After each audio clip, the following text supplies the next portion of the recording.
Well, this is Tina from A Vision and Vintage Co., and I have a special guest with me. Um, his name is Adam Bashan. I'm hoping I pronounced that correctly.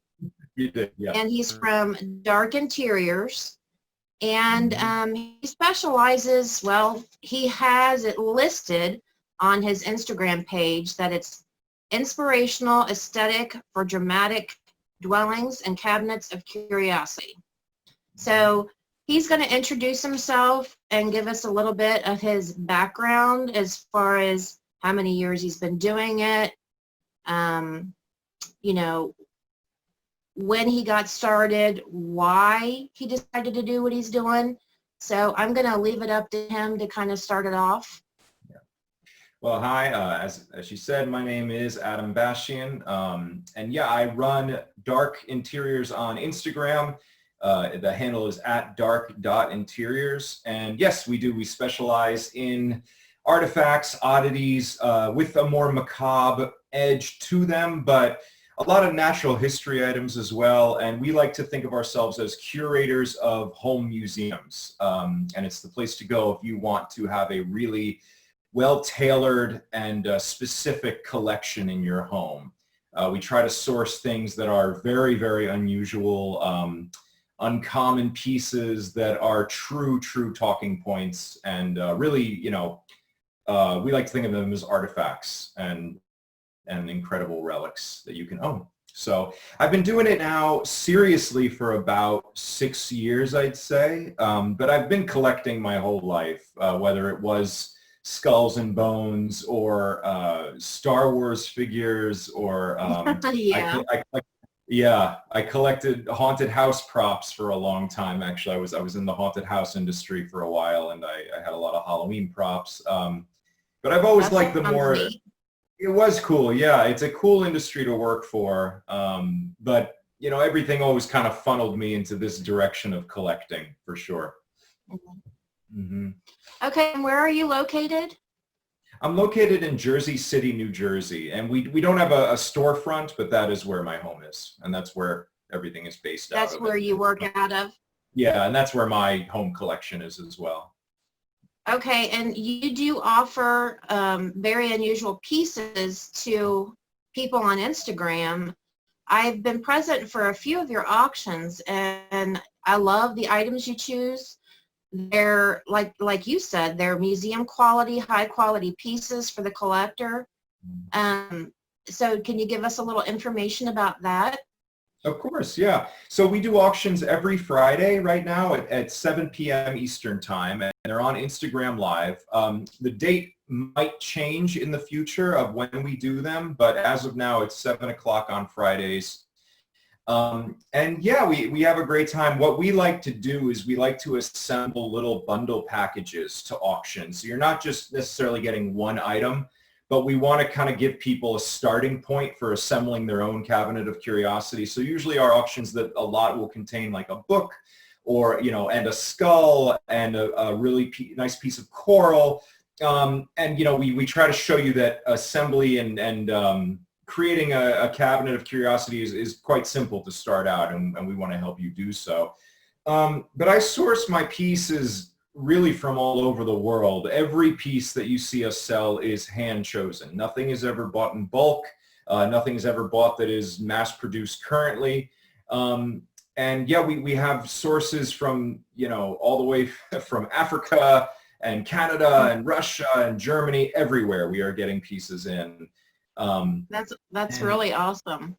Yeah, it takes a lot of work. It's a lot of fun, but I think in the long run, it's worth it because I like to think that Dark Interiors is never run of the mill with the things we have. Definitely There are, not.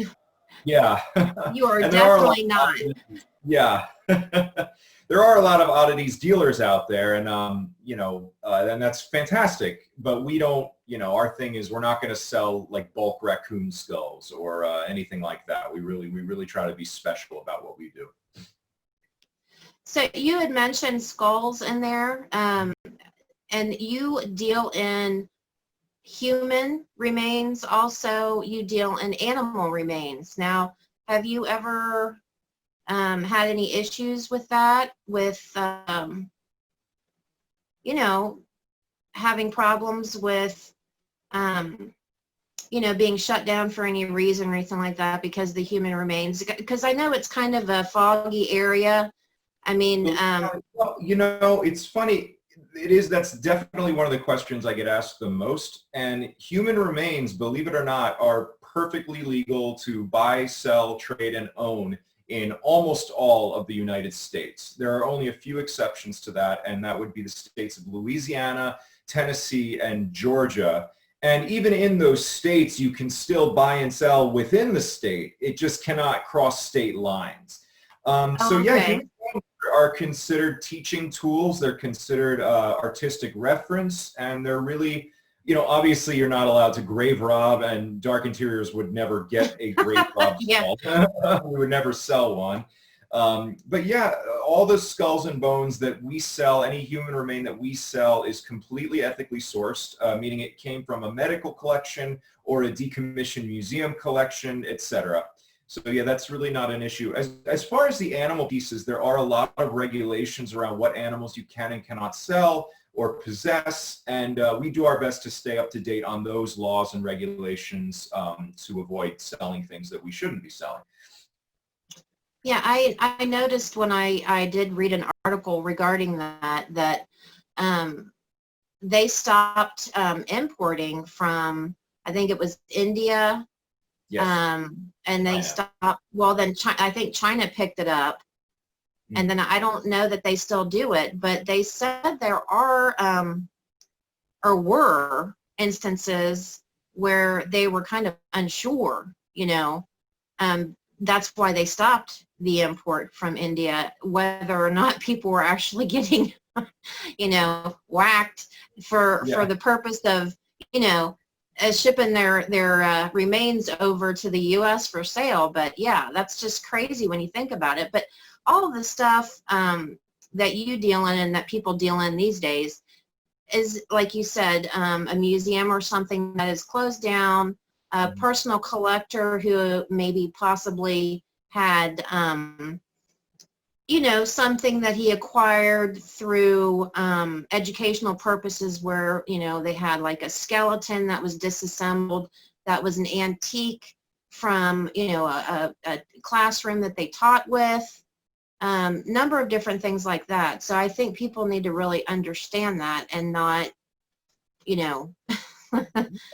You know, I can absolutely see both sides of it, and I do understand the moral issues with owning human remains, and I'm fine with that. I completely understand, and I like to think that when I do have a piece for sale, or that when I have a piece in my private collection, that it is treated with respect and reverence. And you know, it's just I own them because I find the history of it fascinating. I find the study of it fascinating, and the people I sell to generally feel the same way. So, you know, it is completely up to your own personal moral code whether you do or do not want to own human remains, and I truly have no problems with that. But as far as the legality of it, the law is on my side. So, you know, as long as you follow the guidelines, you know, you can't really, there's no issues to do that. I dare anybody to walk in any museum and not find that. That's right. That's right. It's an important piece of natural history, you know, bones and bones. Yeah. So. Okay, well, I had a few other questions for you, but I really would like for you to delve into a few of your pieces to give people kind of examples of what you deal in, because I'm kind of excited to see what you brought. Yeah, I've got a couple goodies here that I have brought to show off. On the topic of human bones, I guess we could start with this guy. This is a really beautiful, I believe 19th century, it could be a bit older than that, meaning 1800s, real human skull. It was part of a medical collection in Belgium. And something that makes this particular skull pretty cool is that it's sort of hard to see through the video, but he has a gold tooth right there. Oh, yeah. Yeah, so yeah, I think can see it. Pretty aspect. Yeah. He also allegedly died of syphilis.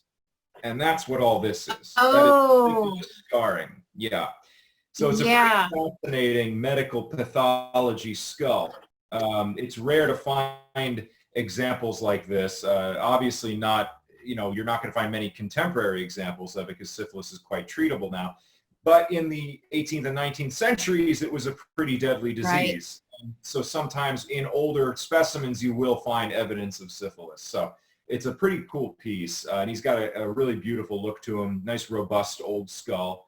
And he's been in my collection for many, many years. He's got an excellent color. Mm-hmm. Would you call that patina still on a skull? Yeah, I'd call it patina.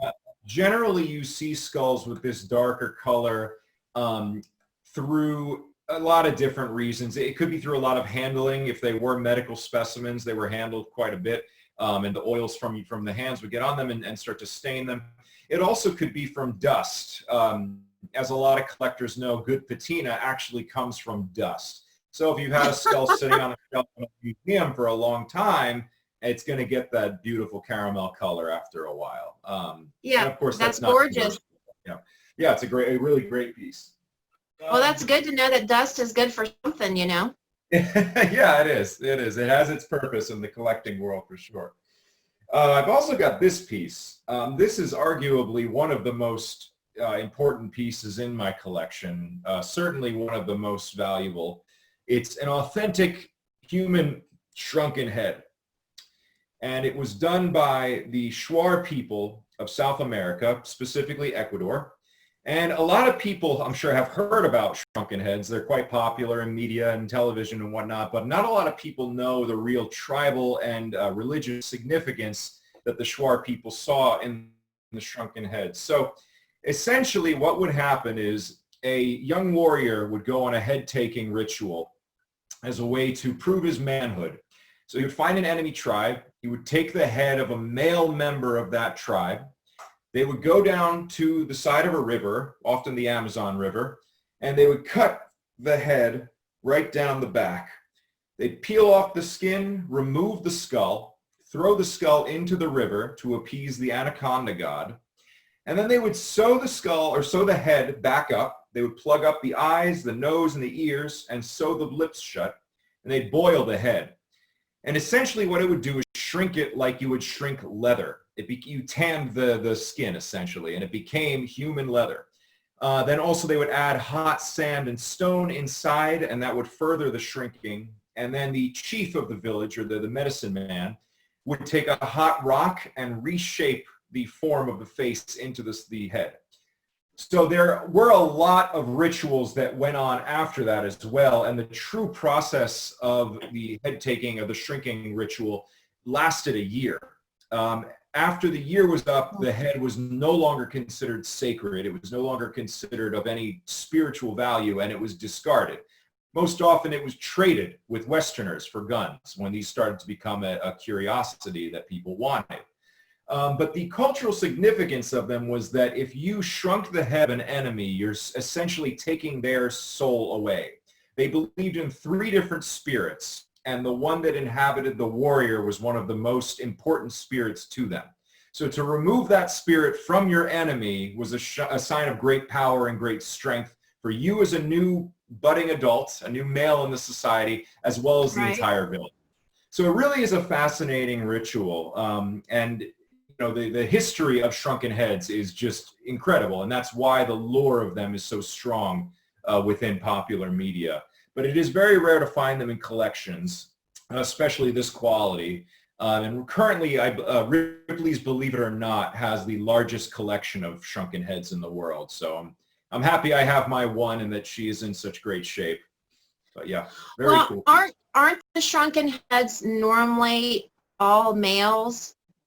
Yes, they are. Now there are 2 different types of human shrunken heads. As I said before, the Westerners started to find these very popular as trinket items or as souvenirs from traveling through South America. So once the Shuar people realized that they'd trade for them, they started to do anything they could to essentially mass produce shrunken heads. And that meant going to the local morgue and taking the unclaimed bodies and oh my gosh. On them. So this is an example of that. This was not a tribally or not a ritually shrunken head. this was what you'd call a tourist head. And it's still a real human head, but it was done to trade for goods with Westerners. Still an extremely collectible and valuable piece. The ritual ones are known as sansas, T-S-A-N-T-S-A, sansa.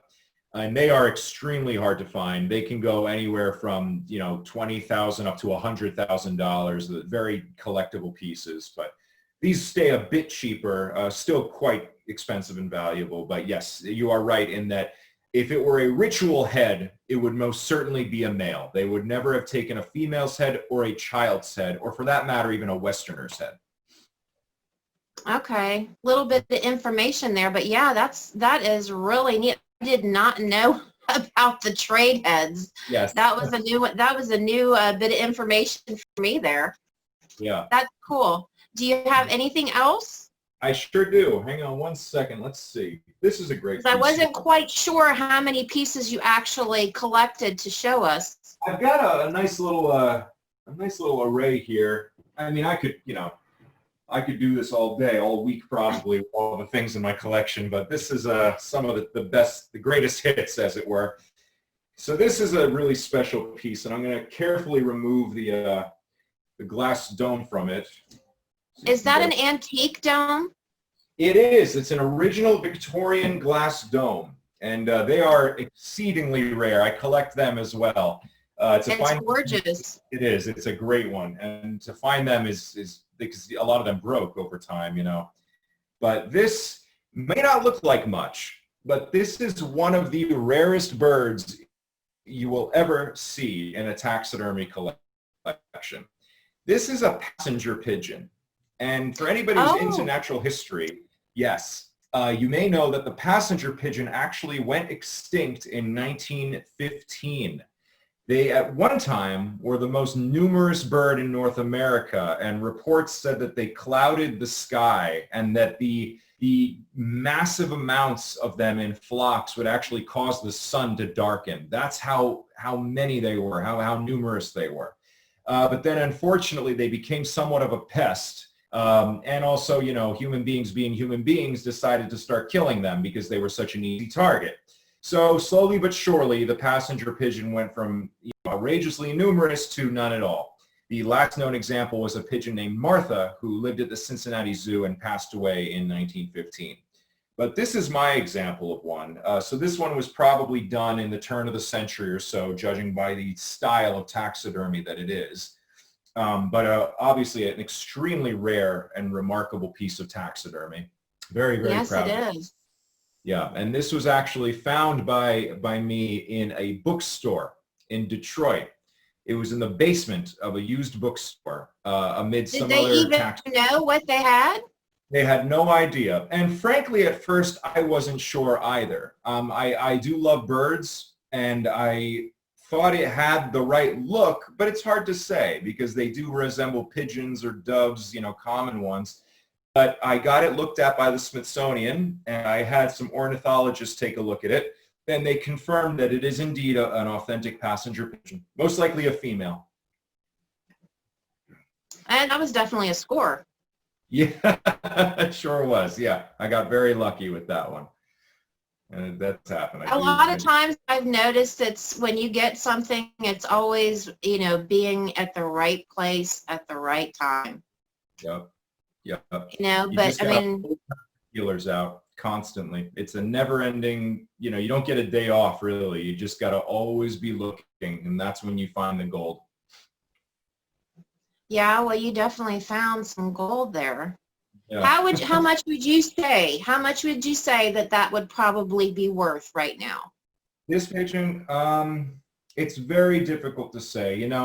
It is extremely rare, but it really would depend, at least for a private collector, it would depend on who's looking at it at a certain time. I mean, I know some of them have gone for around 10,000 and others have gone for around 2. So it would depend. If it was going to a museum, maybe 5,000 or so, or the right collector might pay 10 for it.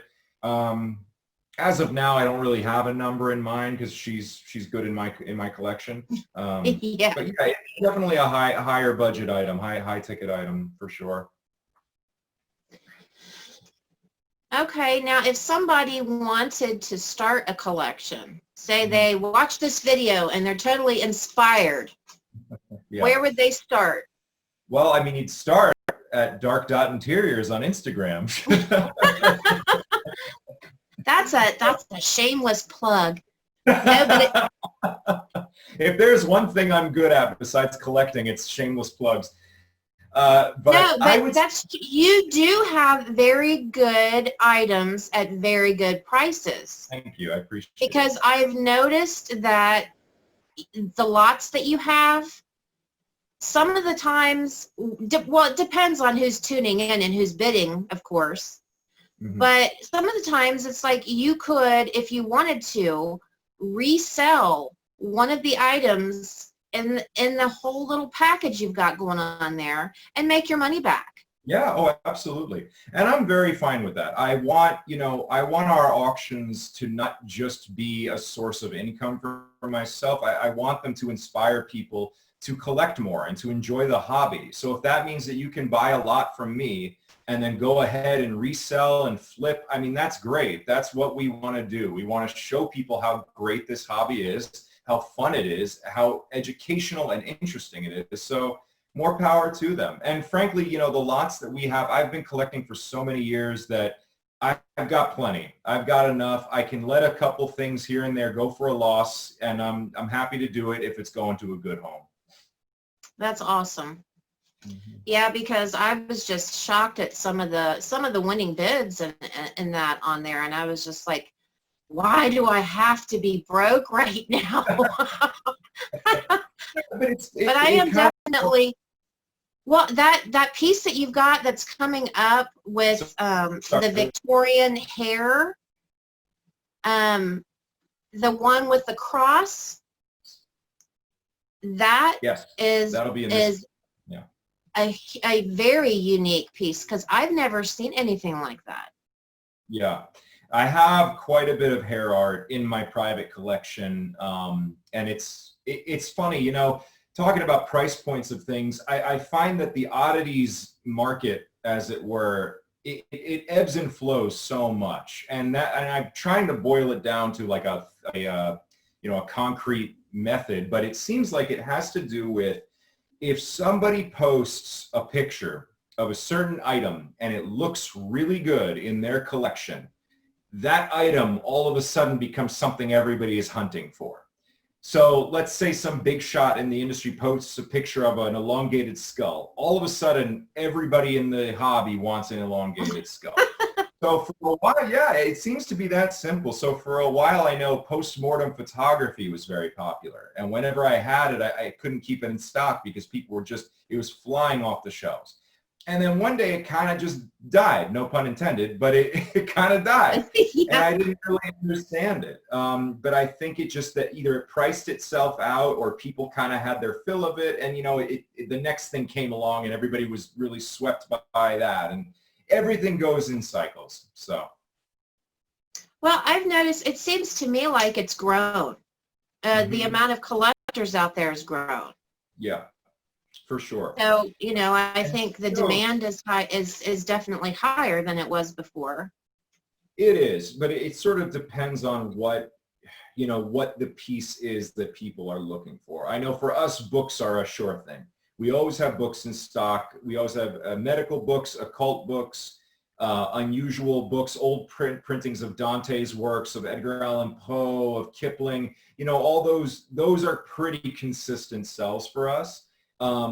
But yes, as a whole, the oddities hobby has exploded. And a lot of that was due to the television show Oddities that came out, earlier in the 2000s. It's no longer, they're no longer making it, but you can see reruns. And I was on that show. I was on one of the episodes. And it was interesting because it was kind of the best and worst thing to happen for the hobby. It was great because it exposed people to the hobby. It brought people out of their shells and sort of in a way of like, look, there are other people who have these more or less bizarre interests like you do. So that was great. And in another way, it kind of saturated the hobby too, because, on that show, they were throwing around numbers that weren't really realistic all the time because it was sensationalized TV. So you'd get people at flea markets asking triple retail for a human skull or whatever when it really wasn't worth that. It's just that they saw the TV show and they thought that anybody was going to pay that for it, and it's just not realistic. But I guess, that's with anything, there's going to be good and bad, but I think more good than bad with that television show. I'm glad that it exposed it. I think I've watched that show every episode. I can't even count the number of times I've watched it. Now, Ryan Matthew Cohn, I even thought about it because of the COVID going on. Yeah. He was actually offering like a class, a one-on-one via, like something maybe we're doing right now, where he would send the kit to you and talk you through how to articulate a skeleton. I think he was doing a cat skeleton articulations. Yeah. Right. Yeah. Right. He's done those in person too. I think it's just right now that was the creative way of doing it, so everybody could be safe. But yeah, everybody's trying to be creative right now. I've known Ryan for many years. I consider him a friend. But yeah, everybody's doing their best right now to creatively bring the hobby to people, be it virtually or what have you. But this is a great example of that, this interview. Right. And I just thought that was an ingenious idea. And, Yeah. in most instances, people would have never even thought of doing that, but Yeah. I guess it made people think outside the box. It did. It's similar to the auctions now. I mean, I know a lot of dealers are doing the virtual auctions, and it's a great idea, and it's a, hopefully a lucrative idea. And I think something about the whole COVID issue is that it has forced people to be more creative with how they reach audiences and how they make income. And I do like that. I'm happy to see that amid all the sadness it has brought. It's brought some silver linings as well. Yeah. So that's good to see. Now, is there still an item out there that has eluded you that you would love to have? Yes, there are many. Specifically, I'm always looking for historic taxidermy. So the pigeon is a good example of that. But that to be a collector of historic taxidermy, there are too many holy grails to even count. You would never end really. So I'd say that's sort of just the ever-present goal, is just more historic taxidermy, and specifically pieces done by notable famous taxidermists of the 19th and early 20th century, such as the Van Ingen brothers, Theobald brothers, Peter Spicer, Gerard, Roland Ward, Carl Akeley. I mean, the list goes on. So that is just the ever-present goal for me. But another piece I'd really love to get would be an authentic Egyptian mummy head.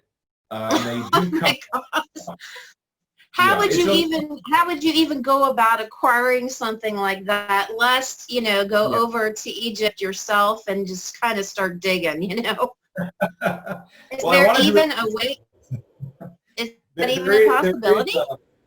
It is. There are several of them floating in private collections. They're out there, but they're similar to the shrunken head in that if you find one in a collection, 99.9% of the time, the owner doesn't want to part with it. And even if they do, it could be in a range of money that's just outside my comfort zone for it. I know that one of them at auction recently went for like $120,000 or something. And I mean, I will not pay that for hardly anything. So I wouldn't, it would have to come from sort of finding it in a more unusual roundabout way, like maybe an estate sale that it was sort of overlooked, or, there are ways of finding things. It's just, like we said before, you just always have to be on the hunt. So that's a lofty goal. But sort of in that same vein, though, I'll show you what I do have in the Egyptian mummy realm. It's this piece. I have got a reproduction sarcophagus in my area that I do everything in. It's kind of like my office area. Yeah. And I just love it. They're great. I mean, there's a reason people are so taken with the ancient Egyptians. They're a fascinating people. The aesthetic that they have is beautiful. Now, shame on me. I really should be wearing gloves right now, but I'm going to show it off anyway. This may not be a mummy head, but it is a mummy hand. And it is 100% authentic. It's an ancient Egyptian mummified hand. Again, this was an ex-museum piece that I got from a collector. And it is in just remarkable shape. I know the lighting isn't great here, but you can make out the wrapping above there. Yeah, the bones, etc. Even has the fingernails are still on it. But that is a truly special piece. And I had originally bought it to sell. I was going to sell it to a museum. And once I got it, and my girlfriend will vouch for me, I opened the package and I started weeping actually when I finally got to look at it, because it's just such a remarkable piece of history. And to own it is, it's kind of an indescribable feeling. It's wonderful. And yeah, I look at it like a, kind of like a euphoria, Yeah. That's such a small hand. It is small, and part of the reason it's so small is the most obvious one being the body is essentially dehydrated when they would mummify. They cover it in salt, in natron salts, and it would suck out all the moisture, and you get a much more shriveled. Essentially, it was just skin and bone. But beyond that, also, people did not grow as big 4,000 years ago. We didn't have the kind of vitamins today. Egyptians were notoriously inbred. They believed that was better for you. But so yeah, people just simply did not grow as big as they do now. So this is probably an adult hand, and you can see how much smaller it is than my own. But yeah. Now, do they have a smell of like the spices and all of that they used? They not only smell that way, they also taste that way. Believe it or not. And I have tasted my mummy hand, and it does. Oh my gosh! Yes. Is there a shot for that? There. I don't want to do it again, but there are some screenshots floating around on Instagram, I believe. Oh, do you mean a tetanus shot? Oh yeah. Or something. I probably should have that. Yeah. I thought I heard that you did that. I did. So you did do that. I did do that. And I did it in the name of science and in discovery. And I did truly learn that, surprisingly enough, it tastes like honey and spice, which would make sense because the resin that the ancient Egyptians used when they were layering the wrapping, it would have a layer of resin and then they'd wrap the body and then a layer of resin, they'd wrap, etc. The resin included honey, and that was the primary ingredient. It was honey and different kinds of tree saps. And they would wrap it with this as well as coat the body in a layer of spices. So it made perfect sense for it to taste like honey, and because honey is the only food item that will not go bad, no matter how old it is, it still retained that taste. So I had heard something about them actually cooking rice that had been in the tomb, and that it was perfectly edible. Wow, I didn't hear about that, but I have heard them finding pots of honey that could have been eaten as well. So it's fascinating. They did a great job of preserving their dead. They really did. Okay, I'm trying to think if there's anything else that I can think of that maybe we might want to throw in here. Can you think of anything? Because it seems to me like something sort of interesting about my collecting journey that is unique to me is that my completely parallel life to all of this is I'm actually a professional actor, and I've done shows on Broadway and on tour and all over North America. And specifically, one of the shows I'm best known for is I did Phantom of the Opera for years on the road, on tour. And what was nice is as I was doing that, I still maintained Darkinteriors and the buying and selling. And it was a great way for me to sort of pick all the markets through North America and meet people and form relationships with people all over the country that typically I would never have met. And so now I keep in touch with a lot of those people, and it gives me the opportunity of buying pieces that, you know, pickers who are maybe more localized in a certain area wouldn't have. So I felt like that gave me a certain advantage in my exploring and my picking, was having that side parallel career. Certainly, certainly. Now, I did hear, I mean, so I didn't know all of your back history, but I had heard, or seen, I should say, on your feed, when you're doing, you know, your auctions, where people had said something to you about saying a line or something from, you know, Yeah. from Phantom of the Opera. So yeah, so now I put two and two together and I understand why. I was like, why are they asking him to do that? Yes, luckily for me, some of my clients and buyers and friends are fans of Phantom of the Opera and of musical theater. So that was kind of the route that they discovered Dark Interiors, and some of them even how they discovered collecting, which I'm very happy to say. But yeah, those are friends and fans of mine from my other life. Okay. Well, I don't know. I think we've covered everything. And Pretty thorough, yeah. I am so happy that you said yes, because I'm small potatoes and I am definitely not anywhere near your level of Nonsense. the, you know, connections or collections or anything. I get to watch and look and drool over them, but you know, it was definitely a pleasure talking to you, and I would have never thought in a million years that you would have agreed to do this, but I am so happy you did. It's a pleasure. I always love getting the word out however I can, and I think one thing to remember about collecting too, and just for the people who end up watching, is that, you know, you don't need to be a millionaire to be a collector. I mean, I'm certainly not wealthy, but it was just time and research and getting to know other collectors, and that's kind of how I built it up. You know, I bought one piece here, and then you trade up or you buy up, and it's sort of an amassing of things that way. But I don't think money is necessarily a prerequisite. I think it starts with research. It starts with educating yourself on the stuff you love, forming relationships with other like-minded, passionate people, and it kind of goes from there. And obviously, like we've been saying, you just always have to be looking, just constantly, because you never know. So, yeah, you do. You just never know, and I totally agree with that. And I have noticed that a lot of people, regardless of what they collect, that they always started out, you know, on the lower end. You know, it wasn't a pristine specimen. It had flaws, you know, here and had flaws there.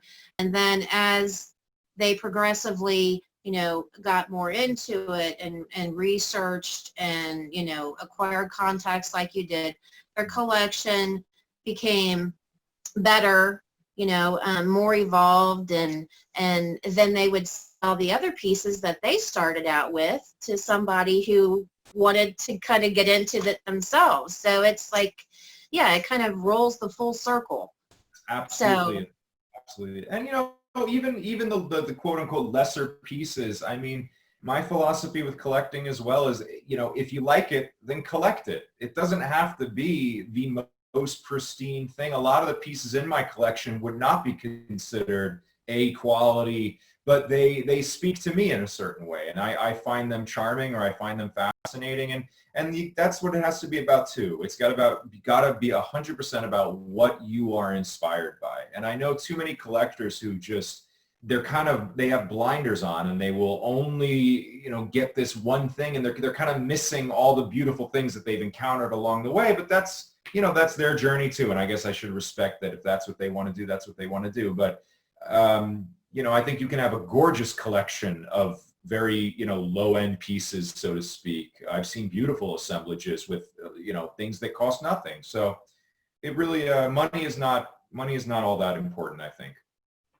right, it is what speaks to the individual, and I totally agree with that. And I think there's too many people out there that do try to either, you know, emulate somebody else or something and not truly go for what speaks to them, what their passion is. They're too busy worrying about, you know, Yeah. what they have. And yeah, I mean, I totally get it. I've been preaching that myself. I mean, I always kind of, I think people that collect like we do, unless you surround yourself with people that are like-minded, you kind of, people kind of look at you like you're, you know, you get this piece and you're just so excited about it and you want to share it with somebody, and then you show it to them and they're kind of like, there's no words coming out of their mouth. You know, it's like, Yeah. you know, you're excited about it, but they're kind of like, you know, probably thinking in their head, what is wrong with this person and why do they find this, you know, so fascinating? But and Yeah. why did they spend that kind of money on it to begin with, you know? Oh yeah. But No, that and yeah, that you know, that's always going to be the case. And frankly, even if it wasn't oddities, I find that people who are extremely passionate about their hobbies always get that kind of response, be it model trains, be it cars. You know, excessive nature is never something that's met with understanding or upset. I should say. And that's, I get it. I mean, I have to kind of pull myself back sometimes as well. But it is, you know, that's why it is so nice to meet like-minded individuals. But specifically with the oddities and with the, you know, more macabre pieces, I always try to preface my collecting by saying I'm a natural history enthusiast. I love nature. I love tribal art. I love the history behind it all. And that's why I collect. I'm not collecting because I like having dead people in my house or because I want to go out and hunt every animal. I don't at all. I would feel terrible, frankly. It's something else that drives me. And once people seem to learn that, open up a little bit to it more. They understand a bit more. I mean, you know, I think there's nobody who can argue with wanting to research. I mean, that's good. So I think that's a good way to introduce people to the hobby. well, yeah, and I'm just as, I mean, I enjoy nature myself, and I enjoy seeing, you know, the different type of birds. But I also would enjoy having one that is taxidermied sitting on my desk. You know, to me, I love them either way. And as long as they were acquired, you know, in a humane fashion, or it's, you know, an antique or vintage piece, I don't feel that there's anything wrong with it. No, I agree. I agree. And I think that, you know, people have to remember that some of the greatest conservation-minded folks in our time were hunters or were taxidermists or were collectors. Teddy Roosevelt, probably being the most famous example of that, was an avid hunter and taxidermist and collector of natural history, but understood how important it was to protect our resources as well. And that's, you know, something to keep in mind. I don't, you know, agree with modern hunting of endangered species at all. I think that's terrible. But I do think that if you have a piece that is over 100 years old when these animals were not endangered and it was hunted because it was a museum trying to learn more, and then it winds up, you know, I don't really see the reprehensible nature of that. And if you do have an issue with that, again, I understand it's a moral code. But that is my stance on it. Yeah, I totally agree with you. I totally agree with you. Well, it has been fun. And Yes, I hope eventually that maybe down the line, you know, that we can do this again. sure, And absolutely. I definitely plan on attending some more of your auctions. And I urge everybody out there, even if you're not going to buy something, attend. It is very entertaining, and you just see some unique and awesome pieces, and I guarantee that eventually that bug will hit you and you are going to get your first piece. I sure hope so. Yeah, and it's a lot of fun either way. Even if you're just watching, we all have a good time. It's very interactive, and yeah, I agree. Everybody should watch. Yeah, yeah. I mean, I just found it very, I mean, beyond the fact that, I was kind of like, upset with the fact that I was seeing all these great items that I couldn't get my hands on. It was entertaining, and it was just neat to see the different items. And I really enjoyed it. And I think people will enjoy it. And you've got all of your stuff set up on Instagram, and it seems like it's worked really well for you. Yeah, it's again, it was just a passion project. It started as a way for me to support my own hobby, and it really took off. And I'm very, very grateful for the support I've gotten with it, and the kind words. And yeah, and we have big plans for it in the future. We're going to continue legitimizing it as much as possible, and hopefully we'll even have a brick and mortar storefront. We've got some big ideas for that, and more so than just a shop. We really have some grandiose ideas for what we can do with Dark Interiors. So hopefully some years from now, you'll be seeing that. Oh, well, we hope so. That's for sure. And I mean, you've accomplished a lot, so you should be very proud of what you've done. Thank you. I appreciate that. Thank you. Well, I guess we're going to say goodbye. And we've had a great time chatting, and I am so, like I said, so happy that Adam has decided to come and talk with us. And I hope this opens your eyes to a whole different world of collecting.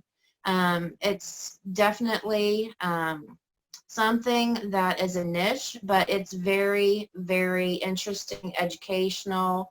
And once you get into it, it becomes, it becomes a part of you, and you just can't, you can't stop. So, yep. So I guess we'll stop it here then. Great. Well, thank you so much. It really was a pleasure. I truly appreciate it. And yeah, we'll do it again in the future for sure. Thank you so much. Bye, guys.